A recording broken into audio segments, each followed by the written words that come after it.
Bapa di surga, sungguh bersyukur untuk kesempatan bagi setiap kami di sore hari ini. Boleh bersama-sama belajar dari kebenaran firman Tuhan. Bersama dengan Komisi Wanita GSRI Sunter Jakarta. Terima kasih Tuhan untuk kesempatan yang indah yang Kau berikan bagi kami. Berbicaralah ya Tuhan kepada setiap kami, karena kami siap mendengarkan. Kami siap dibentuk, diajar oleh kebenaran firman-Mu. Terpuji Engkau Tuhan, di dalam nama Tuhan Yesus kami berdoa dan kami bersyukur. Amin. Nah, ibu-ibu sekalian, tema kita pada sore hari ini saya berikan pimpinan Tuhan di dalam kehidupan setiap kita tidak pernah salah. Pimpinan Tuhan bagi setiap kita anak-anak Tuhan tidak pernah salah apalagi keliru. Kita meyakini bahwa semua tuntunan pimpinan Tuhan di dalam kehidupan kita itu baik adanya dan tidak pernah salah. Nah, ibu-ibu sekalian yang terkasih di dalam Tuhan, pasti di dalam kehidupan kita pernah mengalami yang namanya kebaikan Tuhan. Kita pasti pernah mengalami yang namanya pimpinan Tuhan, secara khusus di tengah masa sulit yang kita hadapi. Tetapi kenyataannya pimpinan Tuhan dalam kehidupan kita yang pernah kita rasakan tidak serta-merta membawa kita untuk tetap percaya kepada Tuhan ketika kembali menghadapi masa sulit. Ketika kembali menghadapi yang namanya pergumulan hidup. Nah, itulah yang dialami oleh bangsa Israel pada zaman itu. Mereka berbagai hal. Mereka mengalami kebaikan Tuhan, pimpinan Tuhan, penyertaan Tuhan di dalam kehidupan mereka. Tetapi itu tidak serta-merta membawa mereka untuk tetap percaya kepada Tuhan. Tidak serta-merta mereka bahwa, di tengah masa sulit yang baru yang saya hadapi, saya percaya pimpinannya juga tidak pernah salah, tidak pernah keliru. Saya tetap percaya kepadanya. Nah, ibu-ibu menarik dari bacaan Alkitab yang kita baca tadi, di dalam Keluaran 15 ayat 1 sampai 21, di sana diberitahukan kepada setiap kita bahwa ada nyanyian yang diucapkan oleh bangsa Israel. Mereka menyanyi kepada Tuhan. Mereka memuji kepada Tuhan. Kenapa mereka memuji? Karena mereka telah mengalami yang namanya kebaikan Tuhan di dalam kehidupan mereka. Mereka mengalami penyertaan Tuhan. Apa penyertaan Tuhan yang mereka alami? Yaitu ketika mereka menyeberang laut Tebrau. Ketika mereka keluar dari tanah Mesir, di tanah perbudakan, mereka dikejar-kejar oleh tentara Firaun. Di depan ada laut Tebrau, di bawah ada tentara orang Mesir yang mengejar mereka. Tentu itu mereka sangat takut. Mereka sangat, gimana ini? Maju kena, mundur kena. Maju ada laut Tebrau. Lalu kemudian mundur, ada musuh yang mengejar. Tapi kita melihat, tangan Tuhan berkuasa menolong, memimpin setiap mereka, sehingga mereka mengalami sebuah mukjizat yang sangat dahsyat, yaitu terbelahnya laut Tebrau. Sehingga bangsa Israel yang tadinya takut bisa melewati laut Tebrau dengan pertolongan daripada Tuhan.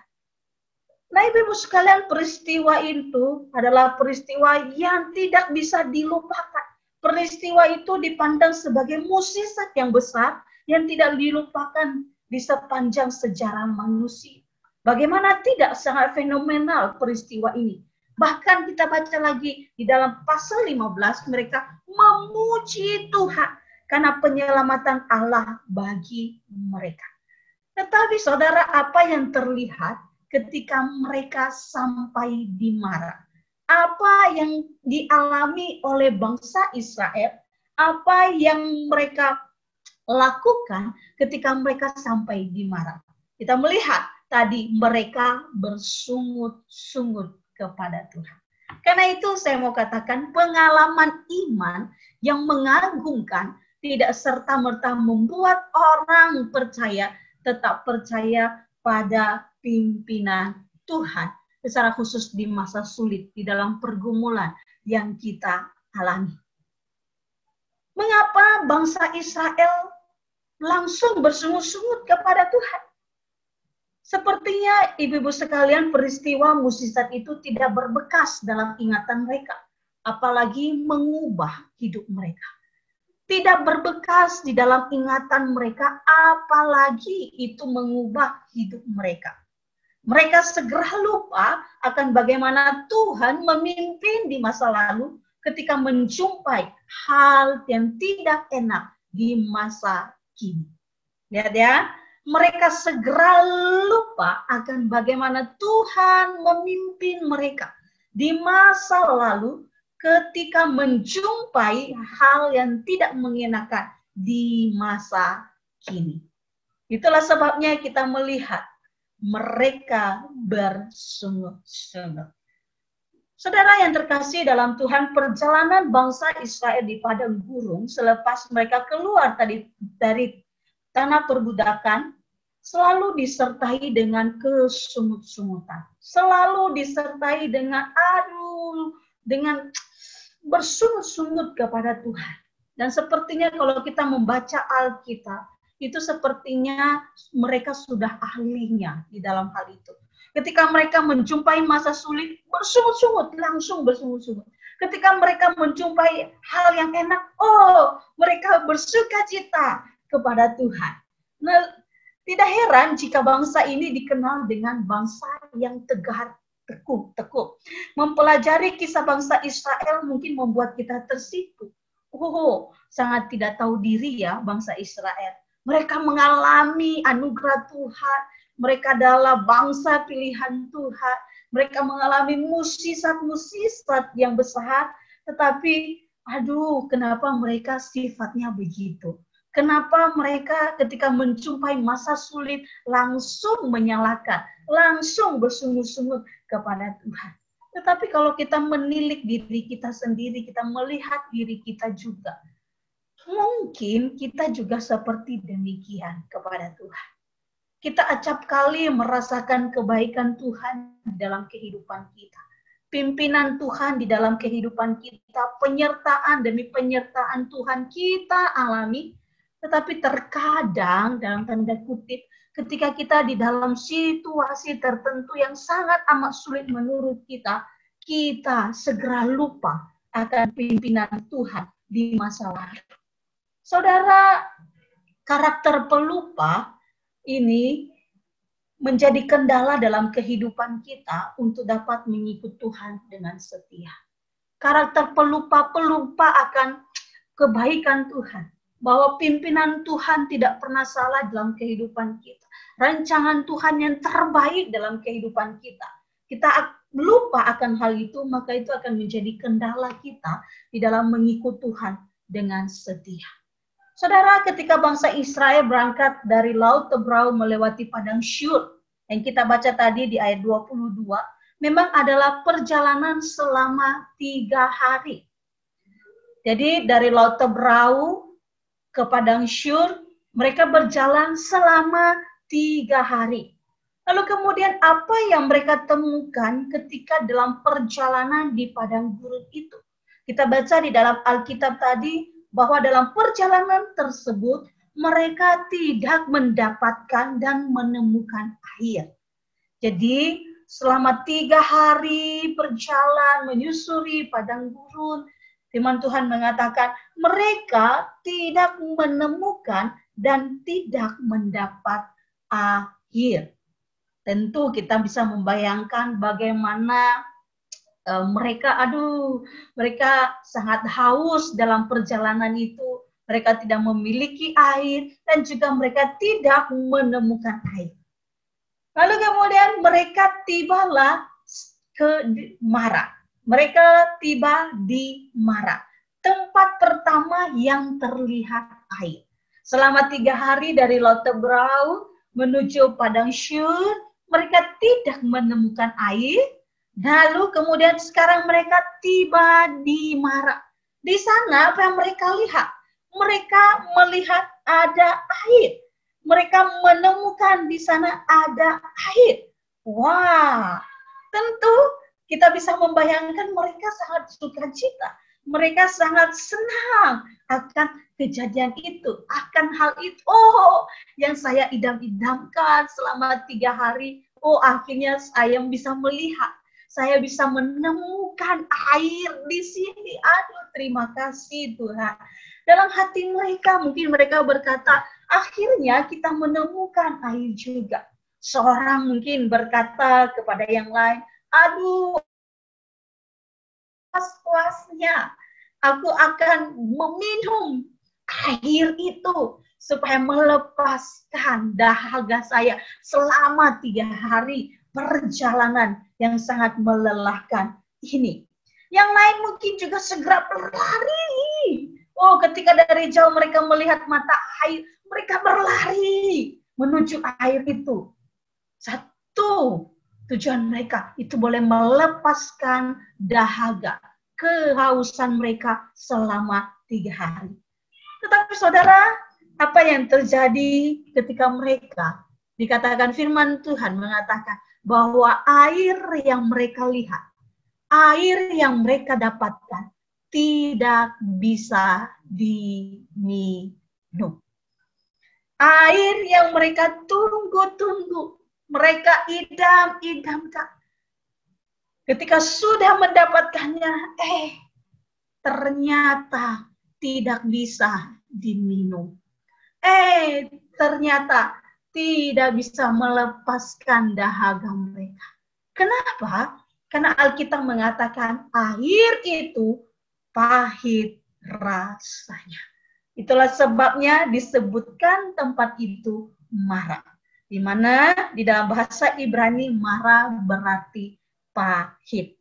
Kita mungkin mengingat ya kisah Naomi waktu dia pergi lalu kemudian dia kehilangan suami dan anak-anaknya, lalu kemudian kembali ke kampung halamannya. Waktu orang-orang memanggil dia, Naomi kah itu? Lalu kemudian apa kata Naomi? Jangan panggil saya itu lagi. Panggil saya Mara. Artinya apa? Pahit. Apa yang dilakukan Tuhan kepada saya, pahit rasanya. Nah, saudara, kalau kita melihat kisah ini juga tempat ini dinamakan Mara. Karena apa? Karena tempat ini airnya pahit rasanya. Nah, menariknya bagaimana respons bangsa Israel ketika mendapatkan air yang tidak dapat diminum. Bagaimana mereka menghadapi situasi yang mereka tunggu-tunggu untuk meminum air, tapi setibanya di sana mereka tidak dapat meminum air itu. Saudara, seketika senyum mereka, senyum yang mereka di wajah mereka berubah menjadi masam dan cemberut. Yang didambakan tidak sesuai dengan realita yang ada. Karena itu apa yang mereka lakukan, apa yang mereka kerjakan ketika mereka menemukan air itu, saudara, sangat menarik firman Tuhan atau Musa mencatat. Lalu bersungut-sungutlah bangsa itu kepada Musa. Kata mereka, apakah yang akan kami minum? Itu di dalam ayat yang ke-24. Lalu bersungut-sungutlah bangsa itu kepada Musa. Kata mereka, apakah yang akan kami minum? Seketika ketika mereka menghadapi kesulitan, seketika ketika mereka menghadapi masalah, pergumulan, situasi yang tidak sesuai dengan apa yang mereka harapkan, situasi yang tidak mereka inginkan, respons yang pertama dari bangsa Israel adalah mereka bersungut-sungut kepada Tuhan. Sangat menarik Alkitab kita ketika mereka mendapati tempat itu Mara, lalu kemudian di ayat 24 langsung ditulis, lalu seketika, lalu bersungut-sungutlah bangsa itu. Apa yang kita pelajari? Ketika mereka menemukan air itu pahit rasanya, tidak bisa diminum, maka yang mereka lakukan yang pertama adalah langsung bersungut-sungut kepada Musa. Dan kata mereka, apakah yang akan kami minum? Ketika menemukan masalah, hal yang pertama yang mereka lakukan adalah menggerutu, bersungut-sungut kepada Tuhan. Tapi menariknya ketika mereka bersungut-sungut, ketika mereka menggerutu, ketika mereka menyalahkan situasi kondisi yang mereka alami, apakah sikap seperti ini mengubah keadaan? Pertanyaannya adalah ketika mereka menggerutu, bersungut-sungut, lalu kemudian apakah mereka itu bisa mengubah keadaan? Apakah ketika mereka bersungut-sungut langsung tuh air yang pahit menjadi manis?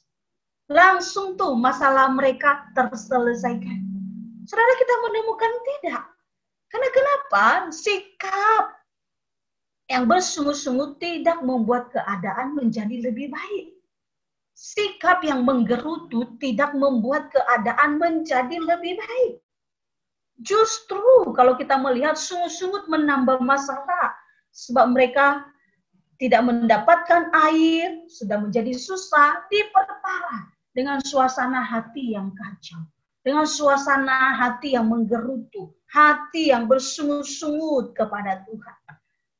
Hal itu membuat mereka tidak dapat mengingat lagi kuasa Tuhan yang sudah dibuktikan dan mereka alami sendiri dalam peristiwa demi peristiwa di dalam kehidupan setiap mereka.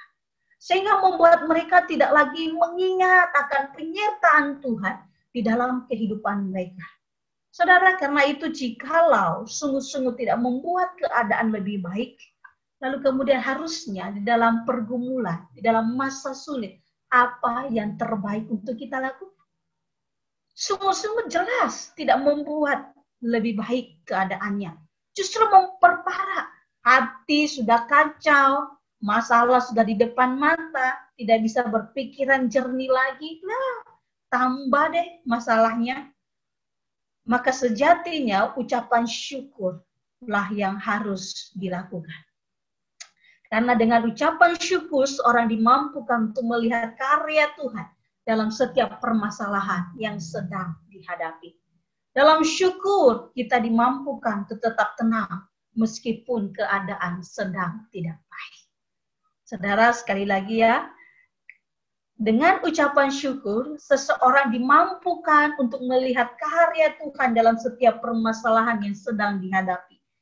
Dalam syukur kita juga dimampukan untuk tetap tenang meskipun keadaan sedang tidak baik. Kalau kita menarik aplikasinya dalam kehidupan kita sekarang, COVID merenggut kebebasan kita selama kurang lebih 8 bulan. Kita tidak bebas kemana-mana. Kita tidak bebas kumpul bersama, bahkan ibadah dibatasi. Kita tidak bisa beribadah bersama-sama.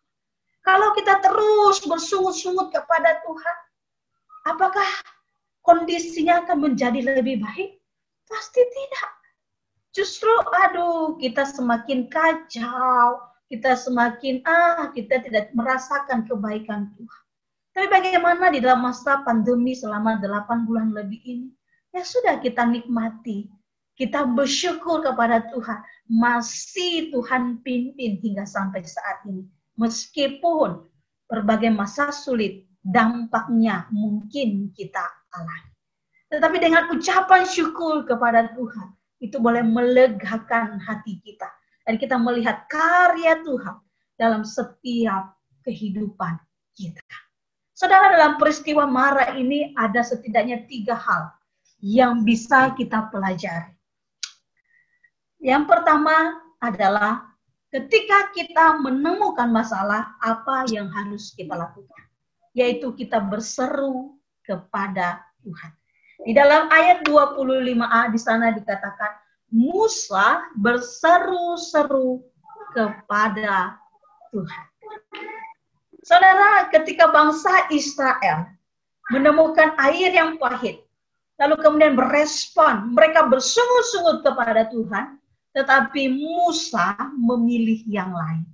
Ketika bangsa itu menggerutu, bersungut-sungut kepada Tuhan, justru Musa, firman Tuhan menulis, dia berseru kepada Tuhan. Musa tidak ikut-ikutan dengan sikap bangsa Israel. Juga tidak mengatakan kepada bangsa Israel, ya kita juga sama-sama di dalam perjalanan selama 3 hari, sama-sama tidak menemukan air, sama-sama mendapatkan air yang pahit. Kenapa engkau bersungut-sungut kepada saya? Ayolah kalau kamu bersungut-sungut, kita bersungut-sungut bersama kepada Tuhan. Kita menggerutu bersama kepada Tuhan. Musa tidak melakukan hal itu. Tapi justru sikap Musa ketika diperhadapkan dengan sebuah masalah, yang memilih untuk berseru-seru kepada Tuhan. Yang memilih untuk berdoa kepada Tuhan. Saudara, setidaknya ketika kita di dalam pergumulan, di dalam permasalahan, ada banyak hal yang bisa kita lakukan.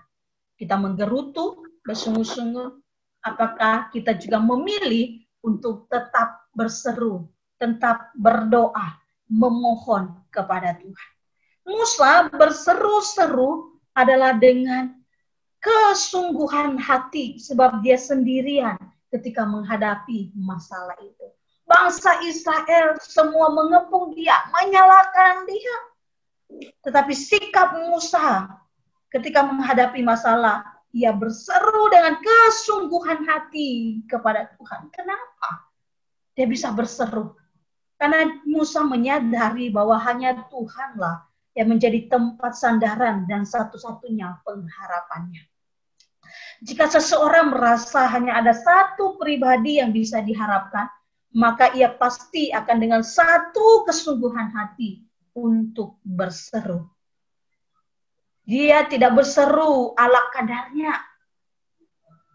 Jika seorang merasa hanya ada satu pribadi yang bisa menolongnya, maka ia akan berseru dengan kesungguhan hati. Hal ini pasti dilakukan bukan sembarangan, seadanya atau ala kadarnya. Jika seperti ini, saudara, kadang kurang atau justru tidak terlihat dalam pergumulan kita sebagai anak-anak Tuhan. Kita berseru kepada Tuhan, tetapi sering ketika tidak ada jawaban di luar sana. Kita memohon kepada Tuhan, tapi ketika semua cara kita sudah coba, tapi kita tidak bisa menyelesaikan pergumulan kita. Seringkali kita masih menaruh harap kepada manusia dan hal-hal lain, sehingga Tuhan hanya menjadi salah satu di antara sekian banyak tempat menaruh harapan. Kadangkala kita berseru jika sudah mentok. Kadangkala kita memohon kepada Tuhan ketika kita tidak lagi mendapati jawaban di luar sana. Saudara, tetapi Musa tidak demikian. Ketika dia menemukan masalah, ketika dia menemukan pergumulan masa sulit, dia langsung berseru kepada Tuhan. Dia memohon kepada Tuhan. Hal inilah yang patutnya kita teladani di dalam kehidupan kita sebagai anak-anak Tuhan. Dalam pergumulan, di dalam masa sulit yang kita hadapi, ingat, harapan kita satu-satunya adalah hanya Tuhan. Karena itu yang pertama kita jumpai. Yang pertama kita memohon pertolongannya, sejatinya adalah harus Tuhan.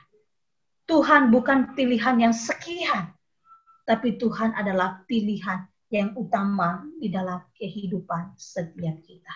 Yang kedua yang perlu kita pelajari dalam bagian ini adalah memiliki sikap yang taat. Di ayat 25a di sana dikatakan, Musa berseru-seru kepada Tuhan, lalu kemudian Tuhan menunjukkan kepadanya sepotong kayu. Musa melemparkan kayu itu ke dalam air, lalu air itu menjadi manis. Ketika Musa berseru memohon kepada Tuhan, oh Tuhan, ini adalah ada pergumulan. bangsa Israel atau kami menemukan air yang pahit yang tidak bisa diminum, yang tidak bisa melepaskan dahaga kami. Maka jawaban Tuhan adalah Ia menunjukkan sepotong kayu kepada Musa. Lalu kemudian ketika Ia menunjukkan sepotong kayu itu, lalu kemudian Tuhan menyuruh Musa melemparkan ke dalam air yang pahit itu, kayu yang ditujukannya ini. Saudara, terlihat aneh ya? Inilah jawaban Tuhan mendengar seruan Musa. Kalau kita bisa melihat dengan akal logika kita, sebuah perintah yang aneh. Secara akal logika kita, pikiran kita manusia, mustahil membuat sebuah perubahan. Mustahil dengan sepotong kayu ketika dilemparkan di dalam air yang pahit, air itu akan berubah menjadi air yang manis. Bagaimana mungkin hanya karena sepotong kayu dapat mengubah air yang pahit? Tapi kita belajar dari Musa. Ia taat melakukannya. Ia memiliki sikap yang taat. Meskipun Tuhan, ini kami menemukan air yang pahit. Lalu kemudian Tuhan menunjukkan sepotong kayu. Ayo lemparkan ke dalam air pahit itu. Loh, kalau kita melihat, kalau kita berpikir secara akal kita, logika kita, kalkulasi kita, cocok logi kita, nggak masuk akal lah. Kok kayu bisa merubah air yang pahit menjadi manis? Kok sepotong kayu ketika dilemparkan bisa merubah air menjadi manis? Tetapi saudara, Musa taat melakukannya. Puji Tuhan, Musa taat melakukannya. Saudara, ketaatan diperlukan untuk merespons Allah yang berkarya dalam setiap masalah yang dihadapi. Dalam ketaatan Musa untuk melakukan hal yang terlihat aneh itu, maka air yang pahit diubah menjadi air yang manis. Ketika sesuatu yang diperintahkan Allah melampaui akal pikiran kita yang terbatas, maka perlu diresponi dengan iman dan ketaatan kepada Tuhan. Sesuatu yang tidak masuk akal dalam pikiran kita, tetapi itu adalah sebuah perintah Tuhan yang harus kita jalani. Maka kita perlu meresponinya dengan iman dan ketaatan yang sungguh kepada Tuhan. Saudara, kita harus mengingat dalam hal ini bukan khasiat kayu yang merubah air. Bukan karena kayu itu, ada khasiatnya, maka itu bisa merubah air yang pahit. Bukan pula karena kehebatan Musa melemparkan kayu itu di dalam air yang pahit. Tapi kita melihat karena kuasa Tuhan dan ketaatan kepada perintah Tuhan itu menjadi jalan sehingga air yang pahit berubah menjadi air yang manis. Saudara, dalam setiap pergumulan, dalam setiap langkah hidup kita, kita mengiring Tuhan. Sangat-sangat diperlukan sikap yang taat. Memiliki hati yang taat kepada Tuhan. Meskipun itu terlihat aneh, meskipun itu terlihat tidak masuk akal, meskipun itu, aduh ini apa-apaan, saya mau ini, tapi Tuhan jawab ini. Saya mau langsung ya Tuhan, lakukan hal yang spektakuler. Tapi terkadang Tuhan menguji iman kita di sana. Apakah kita taat? Atau justru, nggak masuk akal, ya sudah kita tinggalkan. Saudara, ini juga yang dilakukan oleh Petrus kalau kita membaca di dalam Lukas pasal 5. Ketika dia semalam-malaman beserta dengan teman-temannya mencari ikan. Lalu kemudian mereka tidak menemukan seekor ikan pun. Lalu kemudian ketika dalam kelelahan mereka, lalu kemudian Tuhan Yesus datang dan berkata kepada Petrus, "Ayo Petrus, lebarkan jalamu sekali lagi. Ayo Petrus, lebarkan jala. Kamu akan mendapatkan ikan." Lalu kemudian Petrus, bagaimana respon Petrus kepada Tuhan Yesus? Dia berkata, "Guru, telah sepanjang malam kami bekerja keras dan kami tidak menangkap apa-apa. Tetapi karena engkau menyuruhnya, aku akan menebarkan jala juga. Saudara, secara akal logika Tuhan Yesus menyuruh dia, ayo tebarkan jalamu. Petrus berkata, sepanjang malam kami telah bekerja keras. Kami ini adalah nelayan. Kami tahu kapan harus berlayar, kapan harus menangkap ikan. Waktu terbaik menangkap ikan yaitu di malam hari, Tuhan. Tapi kami tidak mendapatkan apa-apa. Tapi menarik, setelah ia mengatakan hal itu kepada Tuhan Yesus, Petrus berkata, tetapi karena Engkau Tuhan yang menyuruhnya, aku akan menebarkan jala juga.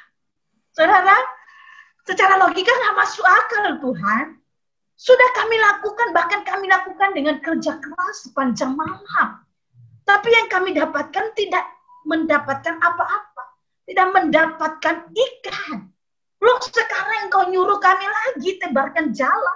Perintah aneh, Tuhan. Kami ini nelayan yang profesional. Tetapi dalam ketaatannya, Petrus melakukannya. Karena apa alasannya? Engkau yang menyuruhnya. Karena Tuhan yang menyuruhnya, maka aku melakukannya. Meskipun secara logika tidak masuk akal. Secara kalkulasi manusia tidak masuk. Tapi karena Engkau menyuruhnya, aku melakukannya juga. Saudara, dan kita melihat dalam kisah ini, ketika mereka menebarkan jala, apa yang terjadi? Mereka mendapatkan banyak ikan. Bahkan sampai jala mereka apa? Dikatakan firman Tuhan, apa yang diperlukan dalam perintah Tuhan? Yaitu kita memiliki sikap hati yang taat. Kita memiliki sikap hati yang taat kepada Tuhan meskipun tidak masuk akal. Meskipun tidak masuk logika kita. Tapi karena Tuhan yang mengatakannya. Karena Engkau yang menyuruhnya, Tuhan. Aku melakukannya. Sejatinya dalam kehidupan kita Kristen, harusnya juga kita memiliki sikap yang demikian. Karena misalnya dalam masalah, dalam keluarga kita. Aduh, sudah capek Tuhan, masalah ini terus-menerus. Tapi karena Engkau Tuhan yang menyuruhku tetap stay dalam keluarga ini. Maka aku tetap stay dan akan mempertahankannya seumur hidupku. Saudara, yang ketiga, yang perlu kita pelajari di dalam teks yang kita bacakan tadi adalah kita harus memiliki hati yang sabar. Tetap sabar ketika menghadapi masalah. Tetap sabar ketika menghadapi masa sulit. Kesabaran adalah hal yang perlu kita miliki ketika sedang berjalan bersama dengan Tuhan. Apalagi ketika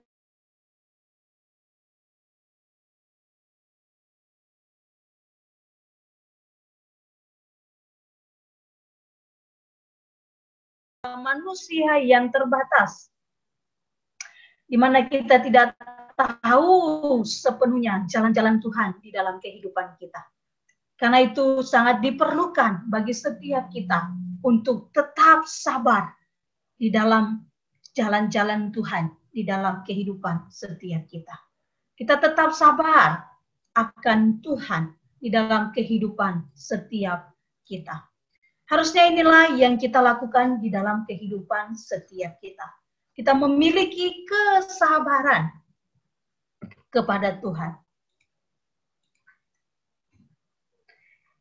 Kita tidak akan mengerti secara sempurna akan rencana dan karyanya di dalam kehidupan kita. Karena itu diperlukan sikap yang sabar. Saudara, kalau kita melihat antara Mara dan Elim, itu adalah jauhnya kurang lebih 12 km. Dan kita melihat, andai saja bangsa Israel bisa bersabar sedikit lagi, maka mereka akan menemukan segala sesuatu yang sudah tersedia di Elim. Jika di Mara mereka tidak mendapatkan air yang dapat diminum, di Elim bukan hanya ada satu mata air, tetapi mereka akan menemukan 12 mata air di sana. Kita baca di dalam ayat 27.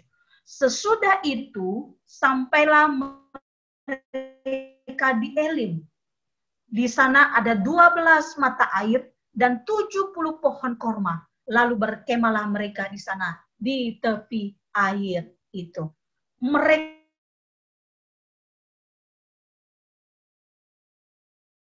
Oke. Jadi mereka menemukan di Elim segala sesuatu yang mereka tunggu. Segala sesuatu yang mereka alami. Di sana dikatakan bahwa mereka menemukan mata air. 12 mata air. Bukan hanya satu mata air. Mereka juga jika di Mara tidak ada makanan. Di Elim 70 pohon korma yang memberikan cukup makanan bagi bangsa Israel. Jika di Mara tidak ada tempat perteduhan, tetapi di Elim pepohonan yang rindang tersedia memberikan kesejukan bagi mereka. Saudara, itulah sebabnya hal yang ketiga yang kita perlukan ketika menghadapi masa sulit. Tetap sabar. Tetap sabar. Karena rancangan Tuhan indah pada waktunya. Jikalau saja bangsa Israel mencoba untuk sabar sedikit lagi, maka segala sesuatu sekali lagi mereka menemukannya dengan sangat amat baik. Teramat baik Tuhan telah sediakan bagi mereka. Tapi mereka memilih untuk bersungut-sungut.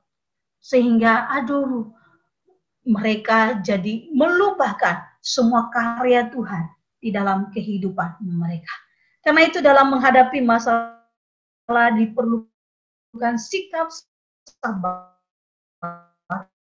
untuk menjalaninya, dan kehidupan umatnya tidak pernah salah.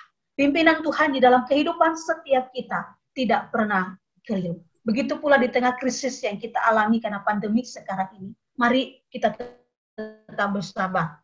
Kita tidak tahu sampai kapan pandemi ini. Sudah 8 bulan. Berakhirnya sampai kapan kita nggak tahu. Karena pada akhirnya semua akan berlalu dan kita bisa melihat ada rencana Tuhan yang indah di balik ini. Meskipun Tuhan susah sekali menjalani hidup di masa pandemi. Mungkin ada suami yang mengalami dipotong gajinya lah, pekerjaan tidak berjalan dengan baik lah, ekonomi susah karena pandemi ini. Tapi mari kita belajar, kita bersabar kepada Tuhan.